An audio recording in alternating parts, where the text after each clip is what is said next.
Okay, thank you for coming to this second session on the Adventist Health Message celebration, 160 years.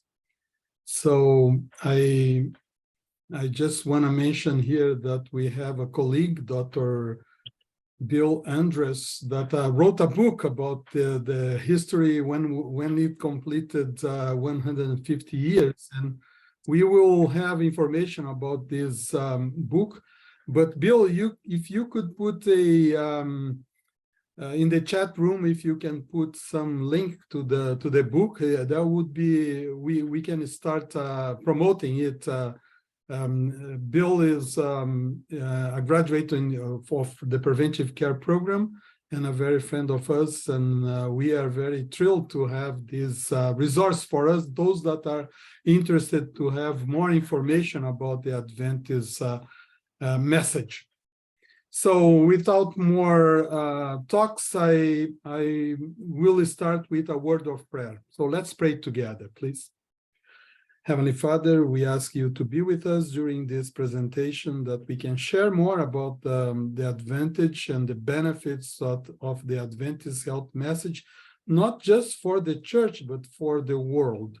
We ask you to be with us. We thank you for inspiring the pioneers with this important message, because we needed that in the past, and we need that now as much as we need in the past. We ask your blessings. We thank you for everything in Jesus' name. Amen. So I'm going to share the screen, and I'm going to jump to the presentation right away.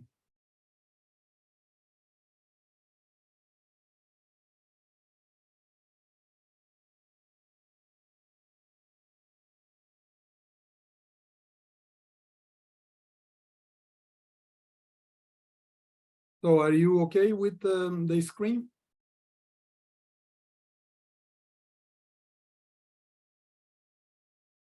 Okay. So we are today in the second lecture about the Adventist health message, and my focus will be on longevity. So how the Adventist health message produce longevity, and what was the issue about longevity since we have the beginning of the Adventist health message. And with longevity also comes quality of life. Longevity without a quality of life is not the best thing. And so we will talk more about that. And I will introduce some features and pictures of old Adventists. So Ellen White was, when she died, she was 87 years old.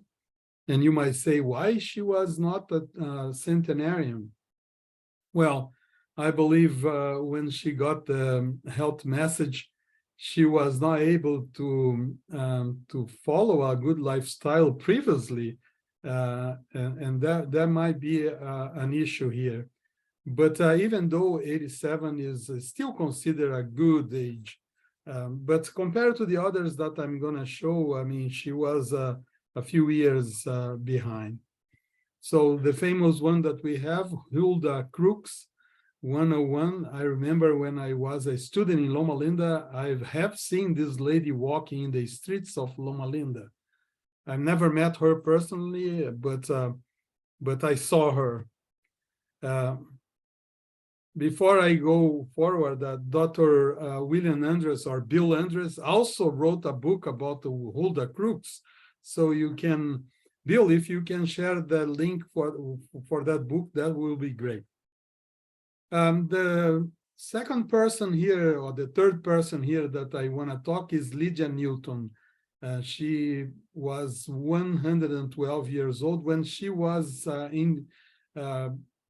interviewed by Dan Buettner, and she died on that time, on that year in 2005, and was the 12th oldest person in the planet. And for sure, I don't have any recall of anybody older than her.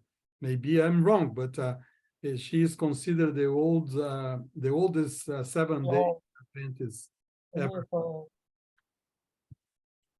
Margie Jeton, Mhm. 106. She was. I interviewed her a few times, and one time I brought her to my students because I told them that if you want to know about health and longevity, you cannot just listen to your peers and neither to your professor as me, because we are not old enough to tell the story, but you have to talk to a lady that or to people that have lived the longest. And then she was 102 when she came to our sessions. Then Ellsworth Wareham, 104. I interviewed him a couple of times. We became friends. And this was the doctor that retired with 95 years old, is still performing heart surgery on that time. And it was interesting that the Los Angeles Heart Surgeon Group called him after he retired and said, we will pay for your malpractice insurance if you come back because we need you in our team. And then he said, no, it's my time. I have to retire because I have done enough in terms of profession, and my hands are still firm. I don't want to retire when my hands are shaking. So is the time now. I interviewed also Dr. Wayne McFarland when he was 95, and this is the guy that wrote together with Elder Falkenberg. They designed the stop smoking, the 5-day plan to stop smoking that was famous around the world. I used that in Brazil when I was a physician, and then the report says that the program has helped millions of people to stop smoking. Mervyn Harding, bringing to our close family, was the founder of the School of Public Health and the founder of the Preventive Care Program that started in 1972. We celebrate 50 years of the program a few months ago. He died with 96 years old. And then we have our famous Dr. Scharfenberg, and then Scharfenberg is completing this year as 100 years old. And then I met Dr. Scharfenberg and I met Dr. Harding when I was in Brazil. They used to visit our hospitals there, and I was not able to talk to them without a translator on that time, and was very exciting for me when I came to America, and then I improved my English. I was able to talk them personally in English. But those are I would say, examples of people that live the longest with a quality of life. Dr. Scharfenberg is still giving lectures around the world for longevity and for diabetes prevention and for healthy lifestyles. Now, let me give you a perspective that is not just in America. The ones that pass are Americans that belong to the Adventist Health Study 1 that classified Loma Linda as a blue zone, but the longevity is beyond Loma Linda. So this is one of the philanthropists in Brazil that just made 100 years old, Milton Afonso. And then we have more guys. We have Pastor Cesostre Cesar. Those are the ones that I know, or I met, and I know their history. So he was 97 when he died. On this lecture here, on this picture here, we have a lady. Let's see if I can put my cursor there.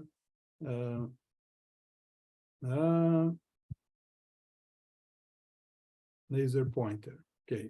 This lady here, I don't remember her name, but when I was working in Hong Kong, they mentioned that she was 102 years old. She used to be a reporter in Taiwan, and then she was a member of our Bible Auditorium church in Hong Kong.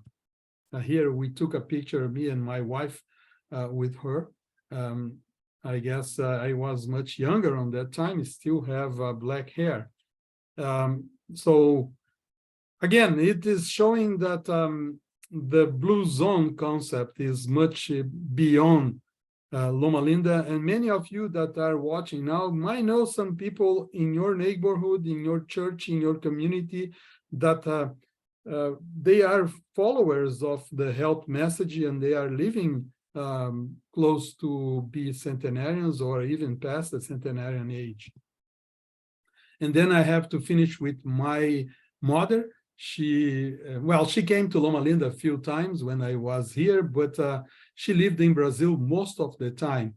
And then at the end of her life, she was a vegetarian, and she was always exercising, always active, and died with 97. And not only her, but these are her two sisters that both of them, the three of them, died with 97 years old.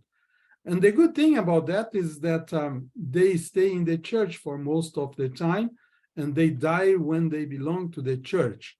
Compared to a few of their brothers, and I have two uncles that died before they're 60 years old because they left the church, they start smoking, they start drinking. One died with cirrhosis of the liver, another died with the Berger disease, with amputation in both legs.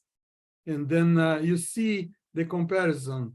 The ones that stay with the message, maybe not totally 100%, but stay in church, stay with the principles. They live almost 100 years old, and the ones that left, they died before almost half of their age. Well, this was the report that Dan Buettner, I believe he's not a doctor, he wrote in the National Geographic. He wrote also a book on that. And he came to Loma Linda one time. This was a few years ago, where we have here in Loma Linda one of the only Blue Zone conferences during the Healthy People. And then I consider Loma Linda not a total Blue Zone, but the capital of the Adventist Blue Zone.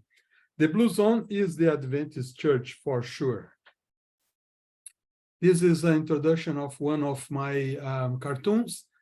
So why are you giving me a ticket, officer? So the guy, Joe Wellness, was driving to Loma Linda. And then the officer said, driving a red car in a blue zone. It's just a joke. The Loma Linda Blue Zone was based on the Adventist Health Study 1. I believe Dr. Beeson, that was one of the researchers on that time, he might be on the audience now.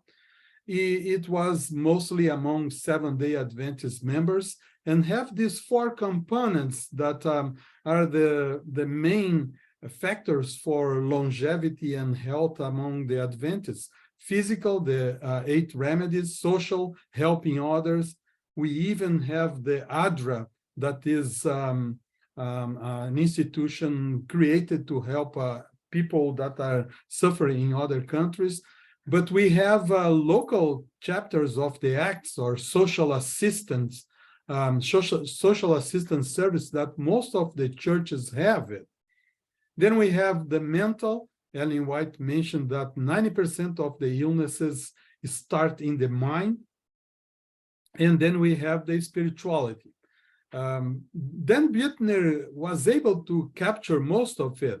And I believe he emphasized the spirituality one time, mentioning about the Sabbath, mentioning about the influence of spirituality, even for young people in the church that are keeping the traditions. And this might be also a factor for longevity.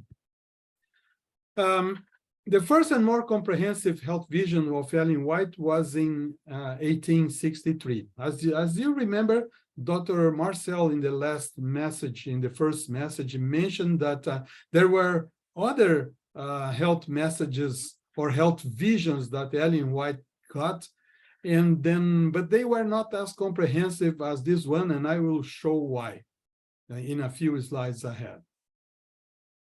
During this vision, a particular advice was given also to James White that was following, he was under a condition of burnout. And then during the vision, God gave her some instructions on how to deal with the situation. But why was God sending a message of health to a church? Why a message of health? And this was 1863. And then I'm going to show you why. This was what was happening in New York in the 1800s. They didn't have a trash collection system. And then most of the trash in the streets were eaten or cleaned or cleared by pigs. And pigs were running around, and was such a chaos on that city.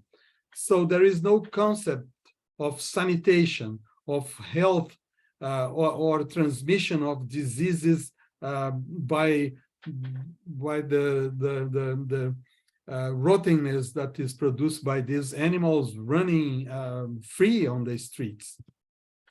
Then we have the medicines of the time. This was a soothing syrup for children when they are getting their tooth and getting pain with the tooth, with their teeth.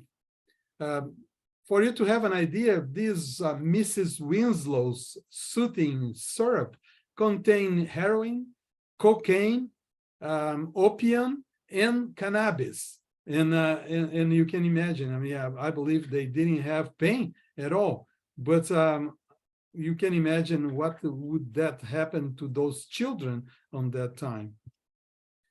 Cigarette smoking was considered something good for health. And in this case, it was promoting as a sore throat medication. And also, some physicians used to prescribe smoking for tuberculosis. And you can imagine how wrong we are in terms of medicine on that time. Strychnine, that today is a poison for rats, it was always a poison, but was used on that time to treat several types of diseases. And then many poets on that time would say that in allopathy is the medicine that used drugs on that time, you are most likely to die from the treatment than from the disease. So that was a term used by the current poets and quotes. Mercury was another medicine, between quotes, that were used. You can imagine the mercury that you find in the thermometers, they were using that as a treatment for disease and completely wrong on that. The health conditions from the transition between 1800s and 1900s were very complicated, were very, I would say, unclean. Because you see the surgeon here is performing a surgery, and then usually they used to do biopsies or autopsies in the morning, and then they would do the surgeries in the afternoon without using gloves, without cleaning their hands. They had no idea about transmission of disease by bacteria, virus, or whatever. And then what happened is that in many cases, the death rates when they have a surgery were very high. Bloodletting was another thing. In the United States, our first president, George Washington, died because the doctors of that time took all his blood. He was suffering of probably a high fever due to malaria or something, and they decide, well, we will take the blood, and then the fever was gone. will be gone. And the fever was gone, but the life was also gone. The situation in the hospital was so bad that going to a hospital on that time was 99% a death sentence. So people were afraid to go to a hospital. Similar to what happened during the COVID-19. So when you go to a hospital because of COVID, the chances to get a respirator are 50%. And then if you have a respirator, the chances to survive, because a respirator is under anesthesia, total anesthesia. So the chances were very low of survival. So that's the situation on that time. And this made a good point for our hospitals on that time. When our hospitals were designed with the health principles, with the health reform, with sanitation, with cleaning environment, cleaning hands, and the death rates for patients in our hospital were much lower. And then people run to Adventist hospital more because their chance of survivorship was. So the Adventist, because I'm leaving tomorrow. The Adventist health conditions. Like, and it's super early, so I'm trying to make sure I get all my stuff you can done so I can mute yourself, early. because then I have to stop and see who should I mute. And my power went out, and it. Okay, I found the thing. Okay, let's go back here. The Adventist, and this is the main point here, the Adventist health conditions in the 1800s were terrible. About 50% of our members would die before 30 years old. So this is basic for this presentation. Pay attention. 50% of our members were dying before 30 years old. And because of pneumonia, consumption, typhoid fever, diphtheria. Consumption is tuberculosis. So this is according to reports on the Review and Herald within those periods. That before the health message, before 1863. So we will keep this in mind as we go forward.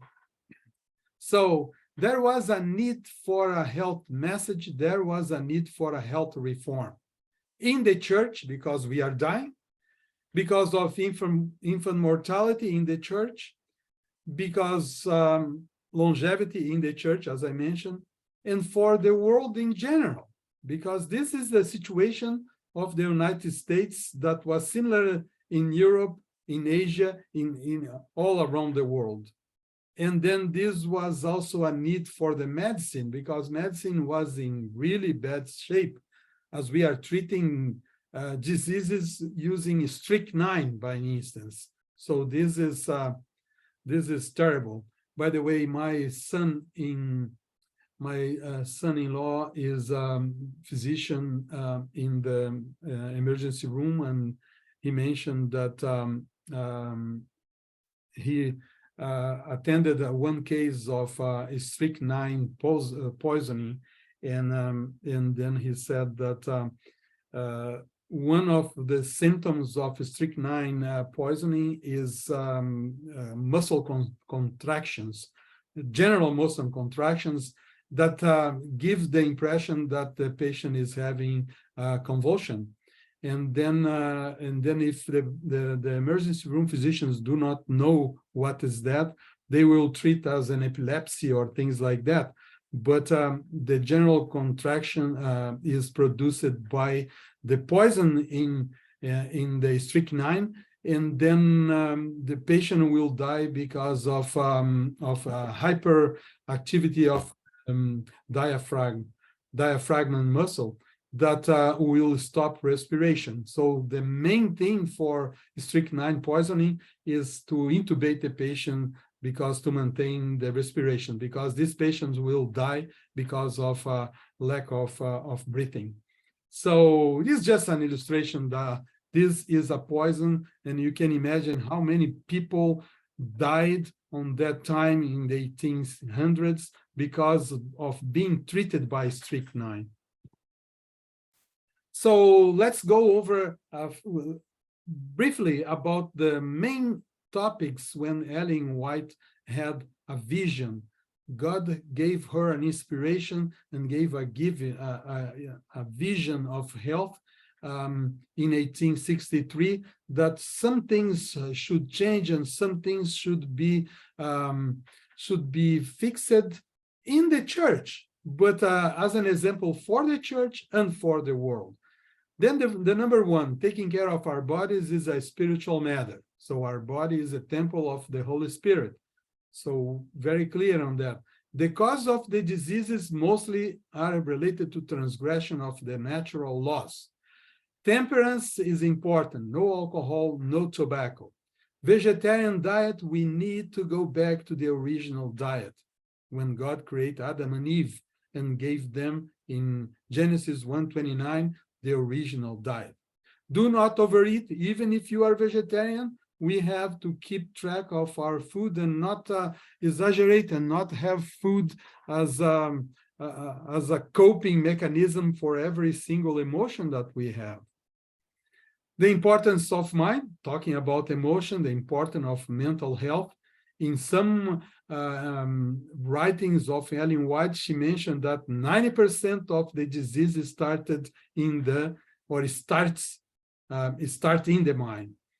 Instead of drugs, instead of strychnine and poisons, use the 8 remedies: vegetarian nutrition, natural exercise, water, pure air, sunshine, temperance, rest, trust in the Lord. Have a personal hygiene. Taking showers, that's one more thing. On that time, in the 1800s, we have the concept of the Europeans in terms of showers. People take 3 showers during their lives: when they were born, when they have during their lives, and when they have a disease, and when they die. Someone mentioned when they are born, when they get married, and when they died. So also the environmental hygiene is important. When they have the environment around full of the pigs, by instance. But people in New York and in the United States, in the big cities, they used to throw the trash through the window. They didn't have a system of collection. And so this food and leftovers would get rotten and will produce bacteria and virus and will be the cause. And rats, you can imagine how many rats would have there. So this was a message, hey, we need to clean up. And then the number 10 is very interesting for those that are here, that are health educators, health leaders in the church. This was in the vision in 1863. We need to educate the church over and over and over. Never stop bringing health specialists, health professionals to talk about lifestyle changes and health promotion behaviors. So then what happened? 100 years after this message in the Adventist health mortality study that was between 1958 and 1966, among 23,000 people in California, members of the Seventh-day Adventists, we figured out that there is a lower risk of cancer and heart disease. By the way, this was a study that Dan Buettner concentrated his attention to write, to include Loma Linda as a blue zone. The Adventist Health Study 1, was this one that was the one. Did I mention different? No, that's the same. So what happened with the Adventist group here with the Adventist Health Study is that from males, they were surviving 7+ years compared to the other Californians, and for females, 4 years. If they followed 10 additional, I have to slow down here. If they followed the 5 factors of the health message,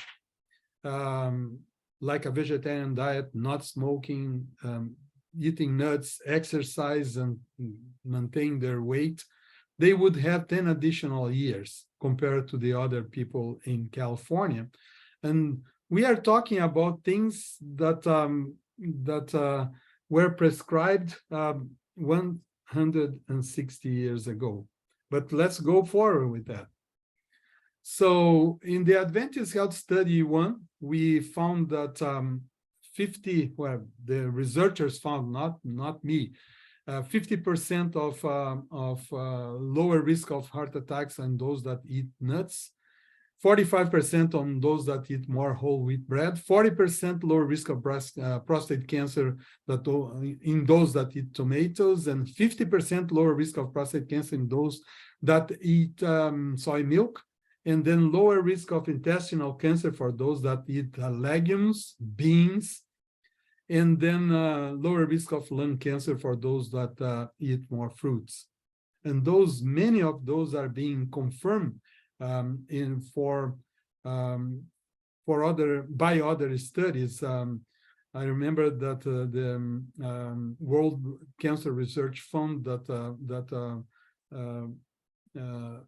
study cancer around the world and publish a book on cancer prevention. They have this citation that even for smokers, if they eat more fruits, they have lower lung cancer than those smokers that do not eat fruits. Don't take me wrong, okay? It's better to stop smoking, not just eating fruits. Let's go to longevity now with the Adventist Health Study 2 that is started in 2002 and finished around 2007, 2008. 96,000 Adventists, ages 30 plus. And then you see here 1,500 of those older than 90. That's exciting. So it's a good number. And we have done some studies on that population, as I'm going to show you later. And this is considered also one of the biggest Black or African-American cohorts for studies, having maybe more than 25 or 20,000 students, participants on that. Let's move on here. So those are the Adventist diet on that. It looks like 50% of them can be considered vegetarian according to the definitions. If you go a little more strict, you would say only 36.9 are considered vegetarian. According to other studies done in the Adventist Church nowadays, we have about 20% of people around the world, 20% of Adventists are vegetarian. Unfortunately, this is unfortunately. For one reason is that usually being vegetarian is, that's my opinion, a marker for lifestyle. So if you are concerned about diet, you might be concerned about exercise and temperance and other lifestyle habits, sleeping, rest, and things like that. The other thing is that this is one of the Adventist lifestyle that was in the Bible. We don't have anything in the Bible saying do not smoke. We don't have anything in the Bible saying do more exercise, but we have the original diet in the Bible. So as we are people of the Bible, we should listen to that a little more. This is another joke. But Joe, you are a vegetarian. Yes, this is to make peace with my neighbor's pit bull. We should laugh a little bit on that. So the Adventist Health Longevity was done with the Adventist Health Study 2 when they started the study, just to compare vegetarians with non-vegetarians. And so they found that among vegetarians there were a lower level of cholesterol, weight, diabetes and blood pressure, and factors of metabolic syndrome. Also, the vegetarians had a better sleep, less TV watching, less saturated fat intake, more fruits and vegetables intake, and more intake of low glycemic foods like beans and nuts. We have here in Loma Linda, Dr. Sabate, that did further studies on nuts, and all the studies confirm that nuts are important for health, important for the prevention of heart disease. And this also has been confirmed in the nurses' health study, in the physicians' health study, and other big cohorts, observational studies around the world. So here is one of, we are getting a little more technical now. Here is one of the first studies showing the results of the Adventist Health Study 2 on mortality. And in this study here, the only factor that decreased the mortality for ischemic heart disease was, and for all-cause mortality, was the pesco-vegetarian diet. And then that is one of the reasons many people are using more fish oils and omega-3 fatty acids and omega-3 supplements. But let's hold on that. Let's go to when they did fragmentation between men and women. So when they separate for men and women, for men, let's go in men here, you see here in this that the only prevention that was the only diet that was prevention ischemic heart disease, coronary heart disease, was the vegan. And then even for vegan, the other ones were not significant. So for men, the vegan diet is the best for preventing heart disease or coronary heart disease. For general heart disease, you see that all diets are all vegetarian diets except the semi-vegetarian diet, but vegan, lacto-ovo, and vegetarian were significant. And for that, for men, still the best reduction was among vegan. So for women, the only one was that was significant was for ischemic heart disease, and then this was the pesco-vegetarian. So if adding fish oils and adding eating fish is good, is not for male, is for female, according to this result that I consider a preliminary. I believe if we say that we finished the study in 2007, and then we did the study in 2013, is not, I would like to have 10 more years to see, because we don't have enough numbers sometimes to make those results really final or conclusive. Another research or another publication was done by Dr. Sabate and Dr. Siapko in 2019, a little more recent. And then they figured out, they confirmed the results. I think this is the same results that they got from the first study, showing that for all-cause mortality, there was only the vegan ones are really significant. And then for the other ones, I mean, lacto-vegetarian and vegans, they were almost there with, for those that don't understand, for this to be significant, it cannot teach the number 1 here in the confidence intervals. And then for ischemic heart disease, also was pesco-vegetarian the main ones. Let's go for cancers. For all cancers, only the vegans were significant on that. So in general, these show or confirm results that we have before. For colorectal cancer, there was a big decrease, only seen in pesco-vegetarians. Then let's go to the metabolic disease. We see that hypertension, there is lower rates of hypertension among lacto-ovo-vegetarians and vegans. Vegans are much lower.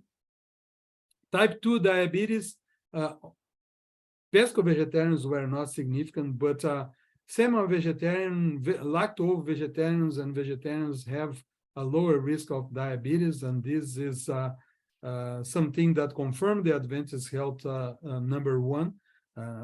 number one, and confirmed that these guys, if you check their diets, the vegans are the ones that eat more fruits and vegetables, more beans, more fiber, and less of the components or foods that are, I would say, high glycemic index. So there is a trend now that if you eat foods that are rich in fiber, those foods in general are low glycemic. They don't raise the glucose as fast as sugar and white rice. And then you are okay to use on that. And this study is showing the results. We did one study that was not published from the Preventive Care Research Group. We found that we started on those with 80 years and older. And then we have 5,500 of those. And then we figured out that the only diet that prevent coronary heart disease was that was significant to prevent mortality for that was the lacto-ovo-vegetarian diet. And when we discussed that with Dr. Fraser, and maybe this is one of the reasons we didn't publish yet, we still need to publish something because it's a result, is because there was a lower number. So you see, you have just 65 people with heart disease. So we need more Adventists to die with heart disease to be able to make a good statistics here. This is just a joke, okay? But in any case, we kind of are arguing that what happened is that other studies among Adventists in the Adventist Health Study had shown that the lacto-ovo-vegetarians are the ones that are longest in the diet. And so maybe there is an influence of being a long-term vegetarian more than vegans. Vegans are more recent. And then this will be more protective because of the length of being in the diet. Anyways, I believe for this, we need to have another study, maybe 10 years from now. Another interesting results that we have in the Adventist Health Study that was published in 2019 was when they compare the rates of cancer and all-cause mortality between the Adventist Health Study members and the United States population in the National Longitudinal Mortality Study. So comparing Adventists with Americans, and now I'm telling you, we are not talking about vegetarian or non-vegetarian, it's the Adventists in general. You see that there is lower risk of cancer, even for African Americans, lower risk of all cancers, lower risk of breast cancer for all African Americans, no. So for you to understand, if past number one here, as I mentioned in the past, it means that there is no difference between Adventists and Americans. But if it is on this side of the number one, is a lower risk. If it is on the right side, is a higher risk. But Adventists are all either equal or lower risk. So the other one that is significant here is rectal cancer, that is much lower among Adventists. And lung cancer, and definitely lung cancer is because of not smoking in our population. And then you have to consider that many Adventists are not being Adventists for the whole life, and then that's why some of them still have those diseases, and this might be one that complicates the results. So if you go to mortality, all-cause mortality for age less than 65, you see that is Adventists have a lower rate. And then if you go by age 85, still lower rates than Americans in general. And the blacks also, they have a lower rate of mortality.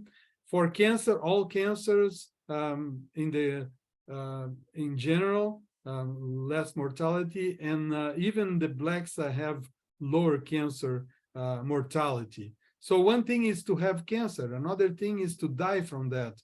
And then blacks African Americans are usually at a higher risk of death by cancer in the general population because they have less access to health care. And in this case, being Adventist is a protective because mortality is very low. And then in general mortality, all Adventists are lower mortality. Even when they are 85 years old, they have lower mortality, and the blacks one also there. So here we have the survival curves. And this means that the highest and the longest that the curves are means that people are living longer and with a better quality. So this bluish here is the survival curve for whites compared to Adventist whites compared to non-Adventist whites. You see that there is this difference, meaning that Adventists are outliving them. The interesting thing is that this pink here compared to this yellow, this is African Americans, and their survival are even much bigger than the African Americans not Adventists, but they got to be bigger than the white survival here. So that's very, very interesting. There is an overlap there, but usually whites outlived blacks in the country because of several factors, and mostly we are talking about survivorship here, and mostly because of access to healthcare. But among Adventists, there is an equal or superior life among male that are African Americans compared to whites. And then in female, we have the same curve. Female Adventists outlive the ones that are not Adventists. Female black females also outlive the ones that are whites, and then overlap in some aspect, overlap with the white females in terms of survivorship. So this is very exciting. And this is because of our lifestyle: nutrition, exercise, water, sun, temperance, air pure, rest, and trusting God. The new start. Can't be simpler than that. But if you go by the NCDs, the non-communicable diseases that the World Health Organization is kind of being concerned nowadays, because there are 41 million deaths per year of those diseases, you can see that they figured out, the WHO figured out that these 4 items here: tobacco, lack of exercise, alcohol intake, and unhealthy diet, are the main factors for those diseases that are killing people in the world. We are talking about world deaths now. So let's, I did a comparison with our new start, and you see that we have those there for years. Can you imagine? We have these for 160 years. And today, 41 million people are dying because of lack of that. Can you imagine that? How many, if the world had accepted, even if the church had accepted this message 160 years ago, we would not have, okay, just consider today, we would not have 41 million people dying every year. Isn't that exciting? And also we have more to offer. We have nature, we have water, sun, air, rest, we have the spirituality issue here. What happened to your skin, Joe? Oh, I just came from a visit to the Loma Linda Blue Zone, another joke. And then one of our last studies here, we did we are still conducting this. We have 380 participants.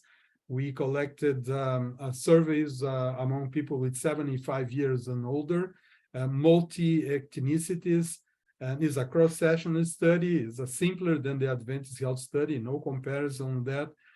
But we compare Adventists and non-Adventists.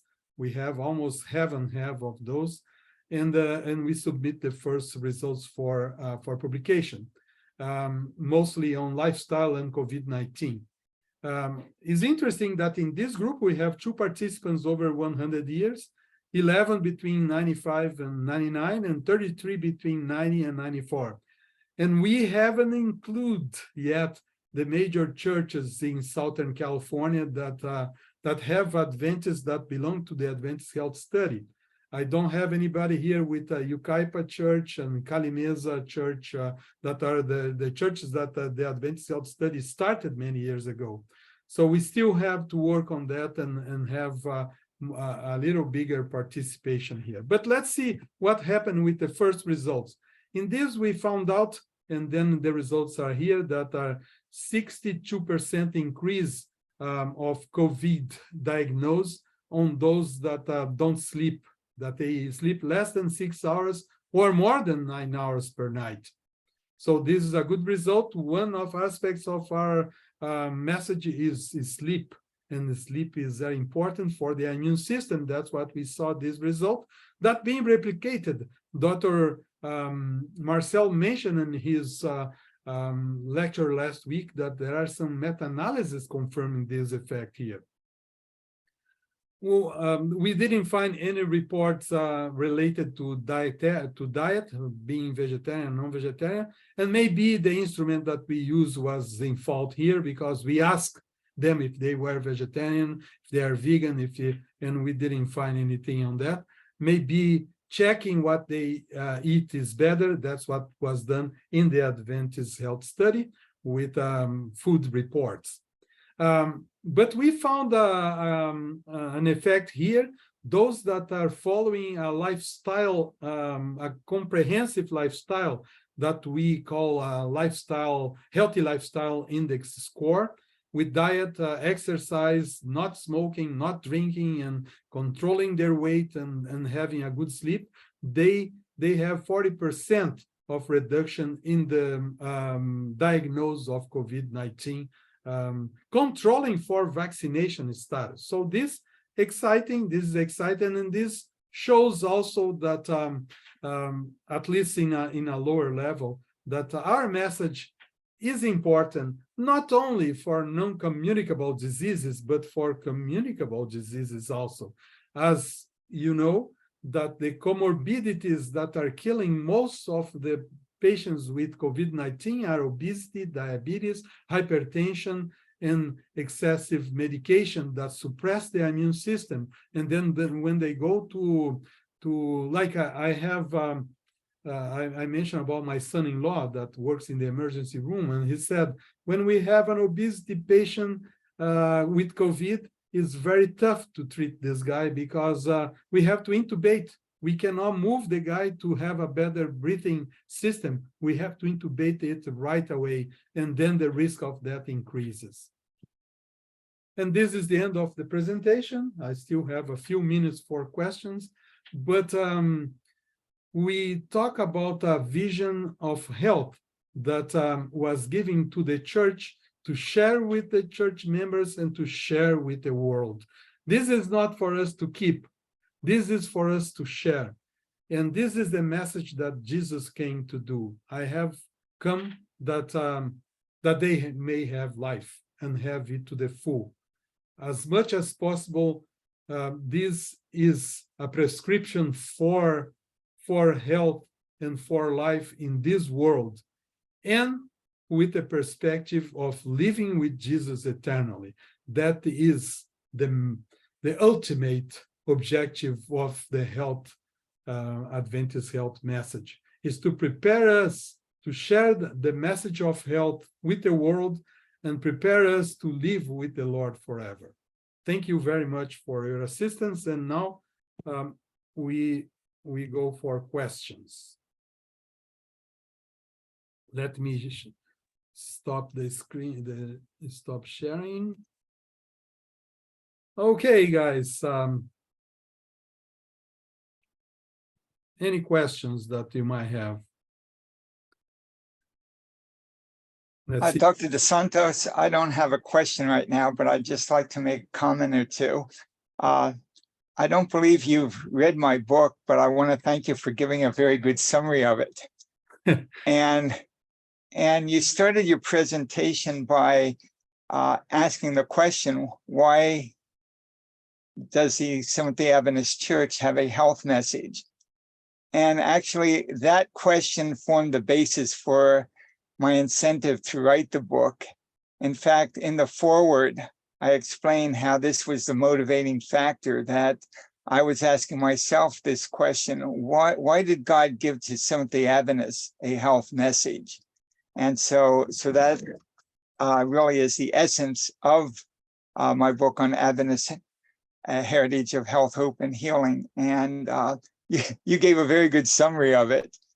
I'd also like to mention my connection with a few of the people that you mentioned at the beginning.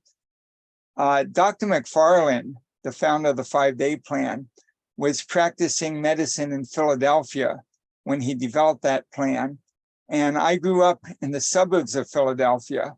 And Dr. McFarland was my Sabbath school teacher in my early teens.